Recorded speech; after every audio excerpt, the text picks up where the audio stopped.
Monsoon अद्याप अधिकृतपणे दाखल व्हायचा आहे, परंतु त्याआधीच अमरावतीत सोमवारी निसर्गाने जोरदार ट्रेलर दाखवला आहे. अवघ्या एका तासाच्या वादळी पाऊस आणि गारपिटीने शहरातील प्रशासनाच्या तयारीची पोलखोल केली आहे. अनेक भागात झाडे कोसळली, रस्ते जलमय झालेत, घरांची छप्परे उडालीत, तर उड्डाणपुलावरील पाईपलाईन मधनं धबधब्यासारखे पाणी वाहू लागले.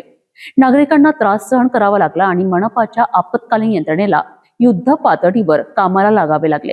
नेमकी काय होती परिस्थिती पाहूया या विशेष रिपोर्टमधून. अमरावती शहरात सोमवारी दुपारी अचानक वातावरणात मोठा बदल झाला. जोरदार वाऱ्यासह मुसळधार पावसाने शहराला अक्षरशः झोडपून काढले. काही ठिकाणी गारपिटीचीही नोंद झालीय. वादळी वाऱ्यामुळे शहरातील अनेक भागात मोठमोठी झाडे रस्त्यावर कोसळलीत. त्यामुळे वाहतुकीला अडथळा निर्माण झाला. संतोष डोईफोडे यांच्या घराजवळ चित्रा टॉकीज परिसर, जोशी मार्केट परिसर, मौलाना आझाद कॉलनीत, रिद्धी सिद्धी अपार्टमेंटजवळ आणि यास्मीन नगर परिसरात झाडे कोसळल्याच्या घटना घडल्यात. दरम्यान नाल्यांमध्ये साचलेल्या कचऱ्यांमुळे पावसाचे पाणी वाहून जाण्याचा मार्ग बंद झाला आणि अनेक रस्त्यांवर सांडपाणी व पावसाचे पाणी साचलेत. अवघ्या एका तासाच्या पावसाने शहरातील जलनिसारण व्यवस्थेचे वास्तव समोर आणलेत. काही भागात वाऱ्याचा वेग इतका प्रचंड होता की घरांवरील पत्रे आणि छपरे उडून गेलीत. नागरिकांमध्ये भीतीचे वातावरण निर्माण झालेत.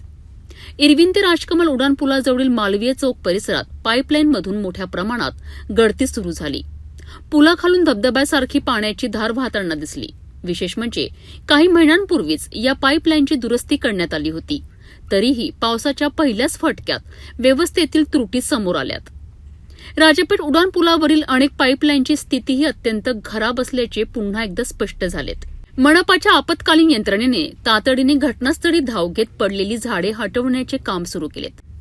जोशी मार्केट परिसरातील रस्ता वाहतुकीकरिता सुरळीत करण्यात आला.